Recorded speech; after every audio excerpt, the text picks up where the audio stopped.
Hello, everyone. Welcome to the new episode of Professionals Unplugged. I am your host, Utkarsh Shukla, and let me introduce you to my guest, Janine. Janine, thank you so much for accepting our invite. No, thank you so much for the invite. I am so thrilled to be here, so excited. So, once again, thank you so much. Thank you so much, Janine. So, Janine is a sales manager as well as sales officer, and as well as an accountability manager as well. So, she wears a lot of flags on her head, and let's hear it from her only. Like, what are the different roles that she plays in her life, and what are the different things that she's responsible for? So many things. But thanks for that introduction. Yes, I am Janine Lingenfelder. I'm a wife and a mother and a seasoned sales professional with over 2 decades of experience. And I'm on a mission to truly empower entrepreneurs globally to have fun with sales and leverage my sales expertise to actually help people launch their own mindset to use their sales inner genie to actually reach their goals, which I'm excited to be here. So thanks so much. That's really great of you that you are wearing a lot of hats. So the first thing that comes to our mind by hearing that you are performing multiple roles is how you manage your time, because sometimes it become really hectic to schedule the task or prioritize them. So how the priority things work for you? It's an interesting one because sometimes people use sticky notes, some people will use to write things down, some people will use electronic devices to keep their time tracked. And I think it's a lot to do with how you prioritize what is important. If something is not bringing you money, it needs to be at the back end of your list. I know it sounds a bit like, oh, okay, interesting, because it is. If you need to focus on what can bring you, one is what value you can add to someone else, and two, that will ultimately lead to bringing you money in the pocket. It's always good to have a time tracker as well, as so that you can identify and see where you're actually spending your time. Is it you taking too many breaks? Are you spending too much time on social media?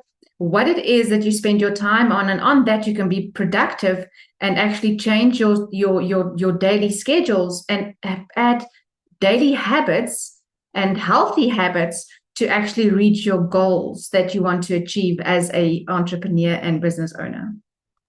That's a really great point that you have just mentioned. Like, you should know what to prioritize for yourself, as you mentioned. Like, you should know what is going to bring back the money or bring back the value to you, and then you need to have that thing as a priority, right? And coming to this point, how you try to maintain a growth mindset into sales on it, because that's pretty much important to be motivated at the same time. So what's the secret behind it? Oh my goodness, I love this. The mind is so powerful. We all know this. And to keep it motivated is not an easy task. And cultivating a growth mindset in sales really starts with embracing the idea that every challenge is an opportunity to learn. And then, of course, it's an opportunity to improve. So for me, I focus on continuous learning because that's how we grow, that's how we learn things. And whether it's through podcasts or mentorship, there's always an opportunity to learn. Even if you go out to networking events, you will learn something from that, even if it's just something from yourself. And I always say, celebrate the small wins because that helps with the mindset. Even if you just woke up this morning and you made your bed, that's a big win because you're already productive, right?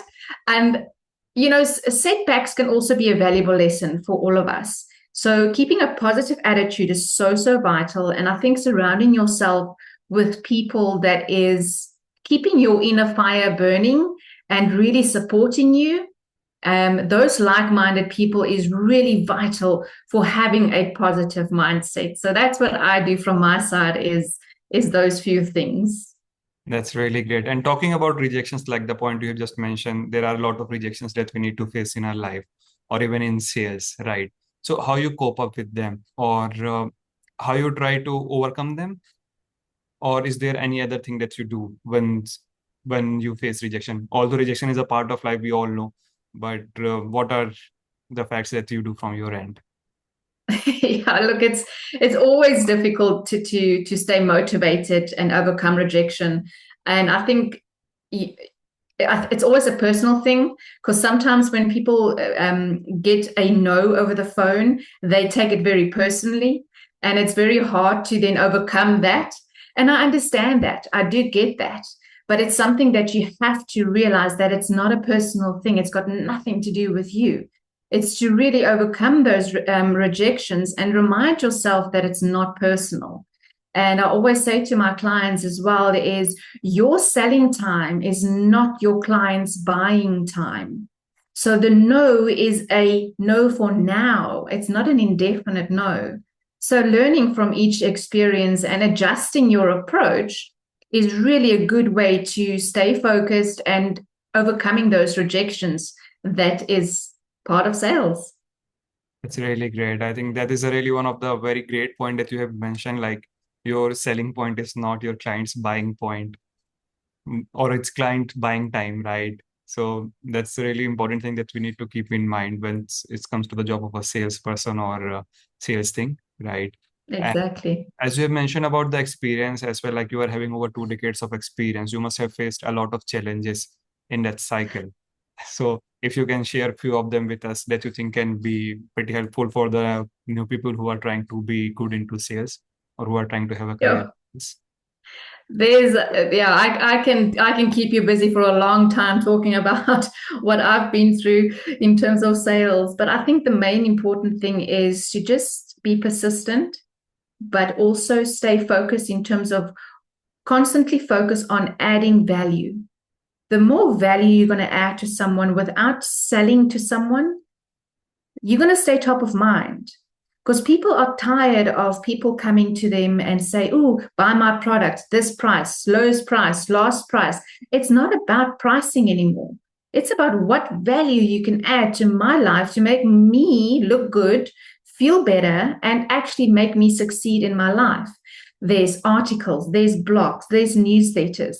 There's so many things that you can share with your clients to not make it all about sales. And trying to stay focused through the struggling times where you're not always getting the yes that you want. It's really to focus on standing out.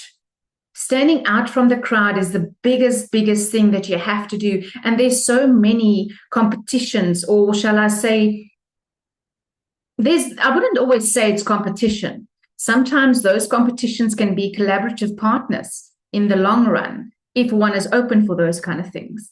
But I think continuously learning and always staying up to date with the latest tools and trends will definitely help you to stay relevant, which is really, really important. And I think maintaining a positive yet tough attitude brings that strong support system as well, which brings back the resilience of our mind and how we can make a huge difference in our clients' lives. That's really great. I think you mentioned that pretty important point. Like you need to stand out once it comes to your competition, and you need to be at the top of your game every time. And there will be setbacks at that moment as well. Do you think it's the product that sells, or it's the marketing work or the sales work that we need to do that sells the thing? I mean, there are few companies who spend a lot of money on marketing their products, while there are few companies who spend a lot of time in innovation or making their product better rather than spending on Mm. marketing or sales, right? So, what are your thoughts on both of these points, or how you look to these approaches, to these two different approaches? It's such a good question, because we can't get away from technology, right? AI is here. There's so many things happening that none of us actually know what's going on, but there's stuff happening. And I think it's to embrace it, because it is a game changer. The one thing I can say is that sales is a contact sport. You still have to bring in the human element in that to really have a successful business relationship. So there's so many different CRM softwares. There's so many different marketing tools. It's a combination of all of it that really will make your product or your services stand out. But I do think that by embracing technology, which is fantastic, it's making you work smarter than harder, which is great. And staying ahead of your competition is always a great thing. However, it is something that we need to remember is it's not always just about technology. The more it comes back to value. What value are you bringing to the table to really stand out? And I think the main thing here as well is to knock it out the park when it comes to customer relationship and, of course, customer service, which AI cannot always do, right? That's a really great point that you have just mentioned. So you mean to have a combination of both the things like technology plus bringing Yes. values to the product as well at the same time, right? Absolutely, because we as humans, we can only do so much. We all need support, whether it is through our peers, our technologies that's coming into this world. I always say that there's not enough time in the day for you to learn everything. So if you can have a combination of all those things to really stand out and really give your customer service the service they deserve, then why not? It's great. That's a really great point that you just mentioned, I think. So just a one question from your journey as well. I really wanted to know like how you came up to this role of a sales mentor and accountability partner. So what is the story behind it? If you can share with us. Of course. So I was a sales executive myself, and I've realized that a lot of salespeople, they are not admin orientated. They're either good in sales or they're good in admin, but there's a small percentage of salespeople that's good with both. Yeah. And because of that lack of guidance, I realized that a sales manager, for example, does not always have the time to have those one-to-one meetings with the sales team. Sometimes the sales managers are really only focused on the return on investments, hitting target, and then it's KPIs. As a sales mentor, I come in to streamline certain processes to really understand the team's dynamics and to also understand that they're all on the same page to make sure that their mindset is in place to hit those targets. Because the one thing is that it's great to be part of a team, but if one person is looking left and everybody's looking right, that will throw the team. And that's where the sales mentor and accountability side comes in, is to bring everything and everyone to the same table, making sure that they're on the same page and they're reaching the targets that they need to. That is a big thing. And I think as humans, accountability should be part of life. If you say you're going to do something, you need to stay accountable to do that. And sometimes the sales manager or us as business owners or entrepreneurs, we don't always get that opportunity to stay accountable to ourselves because we're wearing so many different hats. You know, as you've mentioned earlier, it's marketing, it's sales, it's technology, it's your HR, you so many things as one person. So it's really important to have an outsider to come in and just streamline your own processes to really reach the goals that you set out for yourself. Those are really great points. And as you mentioned, there can be a scenario where there is a one person looking at left while all others looking at right. So there is a question around that as well, like if there are objections in a company for you or in a team for you, how you try to turn them into opportunities. I love this because I do believe that every objection is or rejection is something that you can overcome because you're definitely going to learn something from that. It's interesting when I do cold calling and I get a client over the phone and they say no to the product or the service. I become this investigator because I want to understand why they're saying no. I don't always get the opportunity to get to those questions, but it's always important to have the question immediately asking, what is the reason for saying no? Do you have a different software or do you have someone already doing that kind of service? It's good because it becomes a marketing tool to understand what's happening in the world. And also maybe you can add or change your product or services to really give back to the people. Because if so many people are saying, for example, no, they're not interested, they already have someone else, try and find out who that someone else is so that you can see what they are doing differently to you. Now, I'm not saying copy everything they do, but try and see what they do different and adjust it to fit with your vision and your mission as a business owner, which is really important. Don't be the same as someone else, but be unique. That's the most important thing when it comes to objections and overcoming rejection. I think, yeah, that's pretty valid point. You should try to get to the root cause of the problem or the objections or the rejection that you have faced. Try to find the solution. If not, then try to see how other people are doing it and how better it can be done in a new way, or how it can be more optimized, or how the solutions can be made a more better to it, right? I think that's the main point. Exactly. Spot on. Right. Great. So coming to the people who are trying to have a career in sales, and as a sales mentor, what advice do you like to give to them, like to the younger audience who are try to make a career in sales? That can be in a marketing sales or sales of a product, like in any field in the sales. I think it's if, you have to be a go-getter. You have to be a go-getter. And I think the one thing that's really important is you have to have passion. You have to have passion.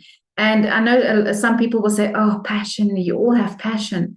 But there's a different passion when it comes to sales. You really need to believe in your product. You really need to believe in your services.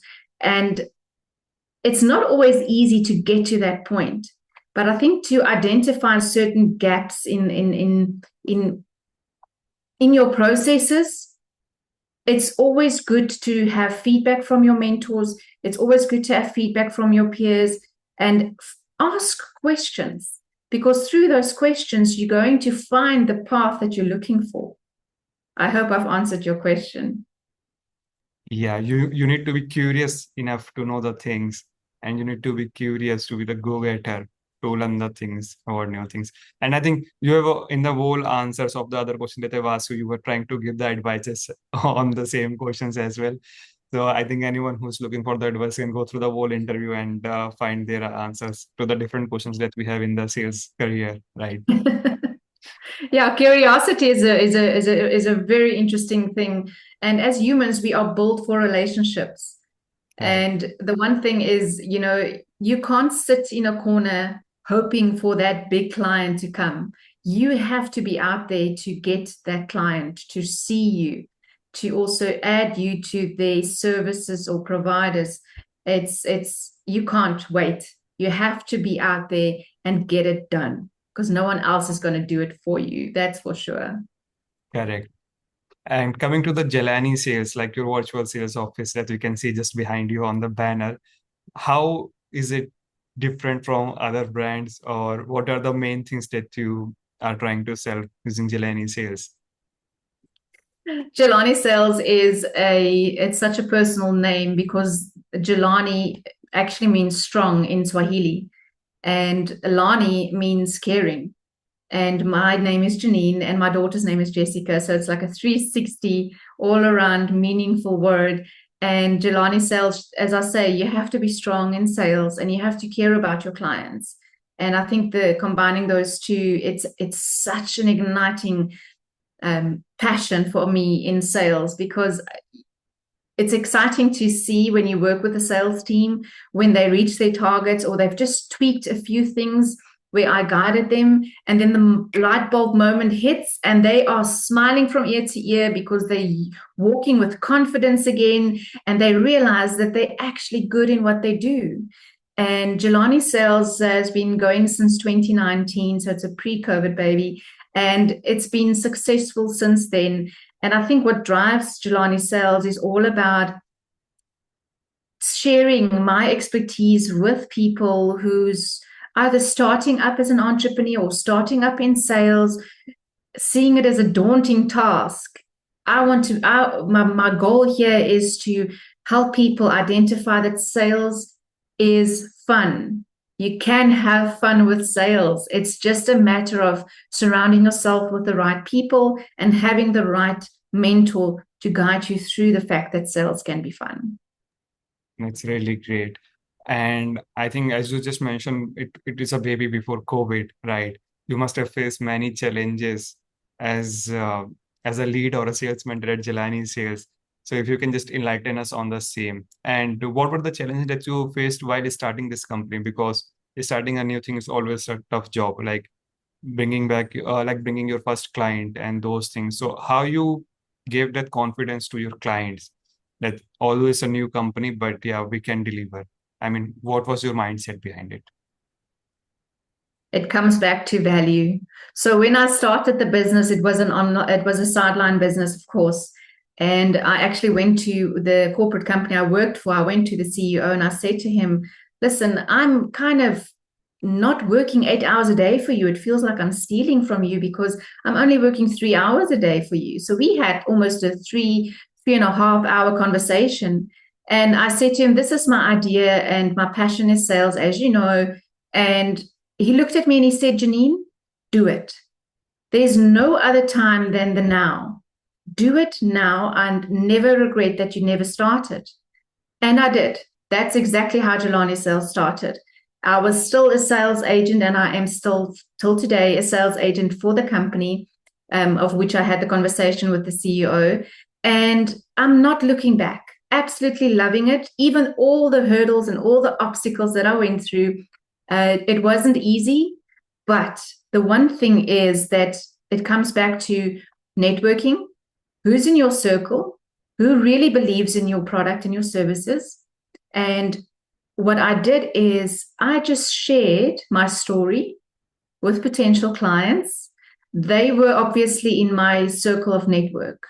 I belong to quite a few different networking businesses and opportunities, and it was just fantastic to share my story, as well as in that just share something about sales, not selling my services, but sharing something about sales, the importance of sales, how easy it is to nurture clients, how important it is to follow up with your clients. So it was those little tricks, and it was actually easy in a way because I lived for sales. I lived sales. I had to build my own database. And it's through those experiences that I had enough data within me to share with people by writing something and make it a story so that they can, one, resonate with it and realize, oh my goodness, I have a gap because one, I don't nurture my clients, or two, I don't really follow up because I don't have the time. And that's it. Janine, I need your services. Please, can you help me? And that is really coming back to just completely, constantly focusing on adding value to those you are looking to serve. That's really great. I think you just told us the importance of networking and having a great circle around you, and why people generally say networking is the key in making of a company, and you just give us a live example of it. Now coming to the dreams, I know your dream is to take the Jelani sales to the next level, but if you can share yourself, like what is your goal now, or what is your dream now? My dream right now is to become part of an education center where I can educate youngsters who's moving into the sales industry to truly help them understand what is a sales process. Because sometimes when I talk to entrepreneurs, they look at me like, what is a sales process? So if you understand what the sales process is and how you can adapt that to your services and products, that's where the magic lies. Because through the sales process also comes consistency. It's the same with networking. It's the same with everything you do as a business owner or an entrepreneur, is to stay consistent. So, for example, social media. If you on social media and you are on social media 3 times a week, this is something you would have to do for the rest of your life. You can't go back to once a week. You have to stay consistent because consistency is key to success. And I think that is sometimes something that most people miss, is to stay consistent. And it's not easy. I never said it's easy. But also, once again, if you surround yourself with the right people and you have the right support, consistency becomes an easy task. Yeah, I think that's a great point to end this podcast on the consistency. Like you need to be consistent throughout your career in order to achieve something great.